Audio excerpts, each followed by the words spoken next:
नमस्कार, मेरा नाम शुभम है। आप सभी लोगों को एक बार फिर से आपके अपने YouTube चैनल पर स्वागत। जो लोग हमारे चैनल पर पहली बार हैं उनको मैं बताना चाहूँगा कि मैं YouTube पर वीडियोस बनाता रहता हूँ ऑटोमोबाइल से रिलेटेड, जैसे कि नई बाइक्स का रिव्यू करता हूँ, माइलेज टेस्ट करता हूँ और इन्फॉर्मेशन देता हूँ, ऑटोमोबाइल से रिलेटेड न्यूज़ देता हूँ और मैं बताता रहता हूँ कि डीलरशिप के बिज़नेस के बारे में, स्पेयर पार्ट के बिज़नेस के बारे में, इस पर मैं डिस्कशन करता रहता हूँ। अक्सर आप कंफ्यूज हैं कि कौन सी डीलरशिप स्टार्ट करें, सेकंड हैंड की अपनी शॉप डालें या फिर जो है कोई नया शोरूम जो रेपुटेड कंपनियां हैं जैसे hero, Honda, TVS, Bajaj, Yamaha, royal Enfield, इनकी डीलरशिप डालें। तो ये वीडियो आप लोगों के लिए है। मैं आपको कुछ पॉइंट्स बताऊंगा, शायद आप लोगों का उससे कंफ्यूजन क्लियर हो सके। तो आइए दोस्तों वीडियो देखते हैं। दोस्तों, अगर आप बाइक का बिजनेस स्टार्ट करना चाहते हैं या फिर आप टू व्हीलर का बिजनेस स्टार्ट करना चाहते हैं और अगर आपके पास कम पूंजी है यानी कम इन्वेस्टमेंट करना चाहते हैं, तो ऐसा है कि अगर आप सेकंड हैंड टू व्हीलर का बिजनेस स्टार्ट करते हैं तो उसमें आप इजीली स्टार्ट कर सकते हैं। फॉर एग्जांपल, आपके पास 10 लाख रुपए है और आप स्टार्ट करना चाहते हैं business, second hand two wheeler sale का बिजनेस आप स्टार्ट कर सकते हैं।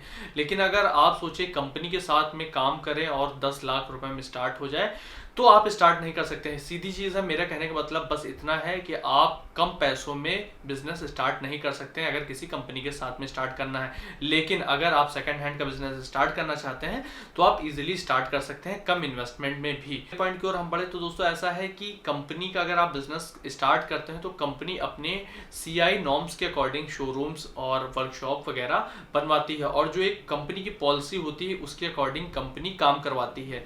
यानी आपको अपने तरीके से काम नहीं करना है, आपको कंपनी के तरीके से काम करना है। अगर आप सेकंड हैंड टू व्हीलर का बिजनेस करते हैं तो उसके राजा आप होते हैं, यानी पैसा भी आपका लगा है, तरीका भी आपका होगा, शोरूम भी आपके तरीके से बनेगा। यानी आप जैसा चाहेंगे वैसा आप बिजनेस कर सकते हैं अपने तरीके से। भाई, अगर हम थर्ड पॉइंट की बात करें, कंपनी से क्या है कि प्रेशर होता है कि आपको इतनी सेल करनी है या इतनी सर्विसेज करनी है। अगर आप अपना खुद का बिजनेस करते हैं second hand two wheeler sale का या आप मल्टी ब्रांड के सर्विसेज का आप खोलते हैं, तो आपको प्रेशर नहीं है कि भाई कितनी गाड़ियां सर्विस करनी है या इतनी व्हीकल आपको सेल करना है। यानी आप टेंशन फ्री रहेंगे और ऐसा भी नहीं होगा, प्रेशर नहीं होता है कि जैसे आप कंपनी के साथ में क्या है कि कंपनी प्रेशर बनाती है कि जो उनका पर्टिकुलर मॉडल नहीं सेल होता है तो उस पर भी प्रेशर होता है और आपको जबरदस्ती डीलर्स को बिल कर दिया जाता है। लेकिन अगर आप सेकंड हैंड का बिजनेस करना चाहते हो तो ऐसा कुछ भी नहीं है। जो भी आपको मार्केट में बाइक आप परचेज करेंगे वही आप सेल कर सकते हैं। तो ये डिफरेंस आ जाता है कि यहाँ पर आपको एक तरफ जो अगर आप खुद का बिजनेस स्टार्ट करते हैं तो यहाँ पर प्रेशर नहीं होता है और दूसरी तरफ अगर हम बात करें अगर कंपनी के साथ में काम करते हैं तो वहां पर आपको प्रेशर झेलना पड़ जाता है। रिस्क की अगर हम बात करें तो ऐसा है कि अगर आप कंपनी के साथ में बिजनेस कर रहे हैं, एक पर्टिकुलर कंपनी के साथ में अगर आप बिजनेस कर रहे हैं तो वहां पर रिस्क है। जैसे कई कंपनियां बंद हो गई या कई कंपनियों के मॉडल फेल हो जाते हैं, तो उसमें क्या है कि कंपनी का मॉडल फेल होता है तो कंपनी की कहीं ना कहीं जैसे सेल अगर कम हो जाती है। लेकिन अगर आप मल्टी ब्रांड के साथ में काम कर रहे हो, यानी अगर आप सेकंड हैंड बाइक परचेज कर रहे हो तो उसमें तो बाउंडेशन नहीं होती है, आप किसी भी कंपनी की बाइक परचेज करो और सेल कर सकते हो। तो ये फायदा है कि वहां पर कंपनी के ब्रांड में आपको रिस्क है कि आपने पूरा सेटअप लगाकर स्टार्ट किया बिजनेस और वो उसके बाद पता चला वो कंपनी सक्सेस नहीं हुई या आपके एरिया में सक्सेस नहीं हुई तो आपका नुकसान हो सकता है। लेकिन मल्टी या सेकंड हैंड बिजनेस में ऐसा कुछ भी नहीं है। आपका जो भी प्रोडक्ट्स हैं उसमें एक प्रोडक्ट नहीं बिकेगा तो दूसरा प्रोडक्ट बिकेगा, क्योंकि एक मॉडल्स की काफ़ी लंबी लाइंस है। तो आप उसमें जो प्रोडक्ट बिकता है वो आप अपने पास रखो और उनकी सेल करो। अगले पॉइंट की ओर बढ़े तो दोस्तों, अगर कहीं किसी चीज़ का ड्रॉबैक होता है तो कहीं उसके बेनिफिट्स होते हैं। अगर हम कंपनी के बिजनेस की बात करें तो ऐसा है कि कंपनी के साथ में आपको एक ब्रांड मिलता है। जो कस्टमर होता है वो ब्रांड के प्रति एक लॉयल्टी होती है उसकी, और उसको लगता है कि जो चीज़ हमें ब्रांड देगा या जो ट्रस्ट है वो ब्रांड के प्रति ज़्यादा होगा। अब फॉर एग्जांपल, अगर आप कोई भी जो रेपुटेड कंपनियां हैं उनकी बाइक अगर आप एक शोरूम में खड़ी होंगी, आप वहां परचेस करना पसंद करोगे या एक नॉर्मल सा जो सभी गाड़ियां सेल कर रहा होगा उसके पास लेना पसंद करोगे। तो ज़्यादातर लोगों की मेंटालिटी ये है कि हम एक अच्छे शोरूम पे जाएं और वहां से बाइक या स्कूटर जो भी टू व्हीलर है उसको हम परचेज करें। ये चीज़ दिमाग में होती है। तो ये समझिए कि जिनके पास शोरूम है उनका ये है कि एक ब्रांड वैल्यू बनी है, एक अपने एरिया में एक इमेज बनी होती है, एक अच्छा खासा नाम होता है। तो कस्टमर जो है एक ब्रांड की तरफ, एक शोरूम की तरफ ज़्यादा अट्रैक्ट होता है in comparison to second hand two wheeler shop की ओर। दोस्तों अगर वहीं हम अगले पॉइंट की ओर बढ़ें तो ऐसा है कि जो आप किसी ब्रांड के साथ में जब काम कर रहे होते हो या किसी कंपनी के जब आप फ्रेंचाइजी लेते हो या डीलरशिप लेते हो तो उसमें क्या है कि कंपनी रेगुलर एडवर्टीजमेंट करती रहती है, जिसकी वजह से क्या होता है कि जो डीलर्स लोकल एरिया के होते हैं उनके नाम और नंबर के साथ में न्यूज़पेपर में ऐड वगैरह भी आता रहता है। कंपनी आए दिन डेमो वैन्स वगैरह और लिफलेट वगैरह सर्कुलेट कराती रहती है, जिसकी वजह से क्या है कि जो लोकल एरिया में आपकी रेपुटेशन और अच्छी होती है, आपके शोरूम का एडवर्टीजमेंट होता है। लेकिन क्या है कि जो आप सेकंड हैंड का बिजनेस करते हो तो वहाँ पर वो चीज़ें नहीं होती है। वहाँ पे जो भी अगर आपको करना है तो वो खुद से करना है, और फिर वही चीज़ आ जाती है कि वहाँ पर आपके साथ में कोई ब्रांड नहीं होगा। और जब आप किसी ब्रांडेड कंपनी या किसी ब्रांड के साथ में काम कर रहे हो तो एक ब्रांड वैल्यू वहाँ पर निकल के सामने आती है और कस्टमर के दिमाग में सीधे असर करती है। दोस्तों अगर हम अगले पॉइंट की ओर बढ़ें तो ऐसा है कि जब आप सेकंड हैंड का बिजनेस स्टार्ट करते हो या मल्टी ब्रांड के साथ में अगर आप काम कर रहे होते हो तो उसमें क्या होता है कि कोई भी कॉम्पिटिटर खोल सकता है, आपके बगल में 4 दुकानें खुल सकती हैं, 10 दुकानें खुल सकती हैं। लेकिन अगर आप किसी पर्टिकुलर ब्रांड के साथ में काम करते हो तो ऐसा कुछ भी नहीं होता है। हो सकता है आपके एरिया में मैक्सिमम मैं बात कर रहा हूँ, वैसे तो कंपनी ज़्यादातर नहीं देती है, कुछ एरिया होता है कि आपको 10 किलोमीटर के रेडियस में या 5 किलोमीटर रेडियस में दूसरी उस कंपनी का कोई स्टोर या डीलरशिप नहीं मिलेगी।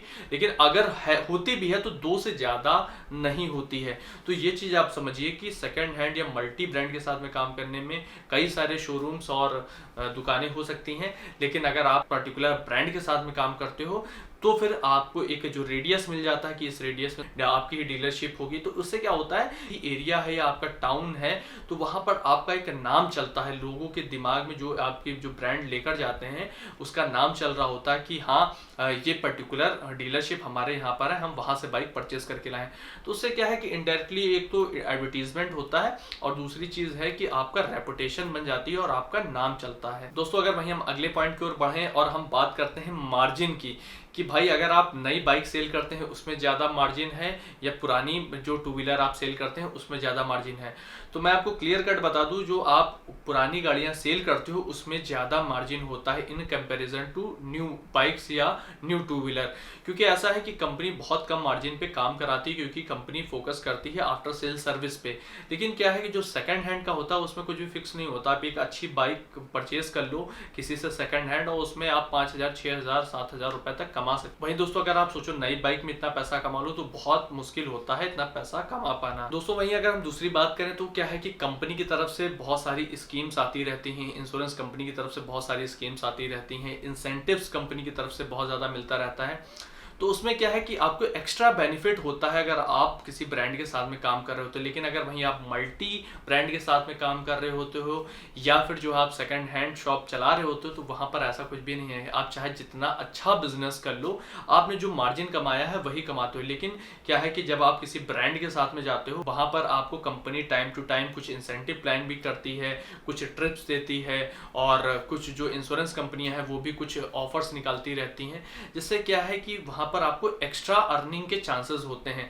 लेकिन सेकंड हैंड बिजनेस में ऐसा कुछ भी नहीं है कि आप जो बाइक या सेल जो भी आप टू व्हीलर सेल करते हो, जो मार्जिन आप फिक्स करते हो उस पर ही कमाई है, एक्स्ट्रा अर्निंग के चांस वहाँ पे नहीं होते हैं। दोस्तों वहीं अगर हम अगले पॉइंट की ओर बढ़ें तो एक वारंटी और गारंटी की हम बात करेंगे। ऐसा है कि अगर आप नई बाइक सेल करते हो उसमें कुछ प्रॉब्लम्स आती है तो नए जो भी डीलर्स होते हैं उनको वारंटी और गारंटी देना पड़ता है। जो भी कंपनियां 3 साल 5 साल की जो भी गारंटी वारंटी देती है तो वो चीज़ आपको ध्यान में रखना होता है। लेकिन क्या है कि अगर आप सेकंड हैंड सेल कर रहे हो तो उसमें ऐसा कुछ भी नहीं है कि वारंटी और गारंटी देने का आपको कोई मतलब ही नहीं है। हालांकि आपको शर्त के साथ में बेचना होगा कि आप सामने कस्टमर को क्या सेल कर रहे हो, क्या बता के आप डील कर रहे हो, ये पर्सन टू पर्सन डिपेंड करता है। लेकिन अगर आप कंपनी के साथ में काम कर रहे हो तो फिर आपको वारंटी गारंटी देनी पड़ेगी अगर वो अंडर वारंटी आता है, यानी जो कस्टमर आपसे प्रोडक्ट ले गया है वो अंडर वारंटी है प्रोडक्ट की नहीं है, ये चीज़ आपको देखनी होगी। तो ये समझिए कि कई बार क्या होता है डीलर्स का अपना पैसा फंसता भी है वारंटी और गारंटी में और थोड़ा पेन भी लेना पड़ता है, जो कि ये सेकंड हैंड बिजनेस में ऐसी चीज़ें नहीं है। बस यही शर्त है कि वो कस्टमर से क्या डील करके कैसे सेल करता है, वो चीज़ मैटर करती है बहुत ज़्यादा। दोस्तों अगर वहीं हम अगले पॉइंट की ओर बढ़ें और क्या है कि अगर आप किसी ब्रांड के साथ में काम कर रहे हो, पर्टिकुलर ब्रांड के साथ में अगर काम कर रहे हो तो वहाँ क्या होता है जब आप बाइक या स्कूटर सेल करते हो तो उसके बाद वहाँ चांसेस बहुत ज़्यादा बढ़ जाते हैं कि कस्टमर कई बार आपके पास आएगा सर्विसेज कराने। लेकिन क्या है कि अगर आप मल्टी ब्रांड के साथ में काम कर रहे हो तो या सेकेंड हैंड शॉप होती है तो वहाँ पर क्या है, आपने सर्विस सेंटर भी अपना डाल रखा है तो उसमें कोई ज़रूरी नहीं है कि वो कस्टमर जो आपसे ले गया है वो आपके पास पलट कर वापस आए। वो कहीं भी सर्विस करा सकता है क्योंकि उसको पता है कि अब मुझे वारंटी नहीं मिली, गारंटी नहीं मिली या फ्री कूपन जैसी कोई फैसिलिटीज़ नहीं है। तो इसलिए जो है कस्टमर जो है रिपीट होने के चांसेस बहुत कम रहते हैं। तो दोस्तों ये कुछ पॉइंट्स थे, मैंने सोचा आप लोगों को कुछ बताया जाए कि किस तरह से बिजनेस होता है। वैसे मैंने एक पर्टिकुलर वीडियो बना रखा है कि 2020 में ऑटोमोबाइल का बिजनेस कितना प्रॉफिटेबल है या नहीं है, तो उस पर मैंने वीडियो बनाया है, आपको लिंक डिस्क्रिप्शन में मिल जाएगा या आप देख सकते हैं मेरे प्रीवियस वीडियोस में, आपको वो मिल जाएगा। और अगर आप प्लान कर रहे हैं तो आप बिजनेस कर सकते हैं और बाकी मैंने आप लोगों को बता ही रखा है। तो आई होप दोस्तों वीडियो पसंद आया। अगर वीडियो पसंद आए तो वीडियो को कर लीजिए लाइक और चैनल पर पहली बार है चैनल को कर सकते हैं सब्सक्राइब। अगर वीडियो नहीं पसंद आए तो प्लीज़ कमेंट बॉक्स में जाके मुझे बताइए कि वीडियो क्यों नहीं पसंद आया है। अगर कुछ उसमें कमियां होंगी तो मैं उन कमियों को दूर करने की कोशिश करूंगा। आप मुझे इंस्टाग्राम और टिकटॉक पे भी फॉलो कर सकते हैं, मेरा हैंडल है व्लॉगर शुभम। वीडियो देखने के लिए आपका बहुत बहुत धन्यवाद।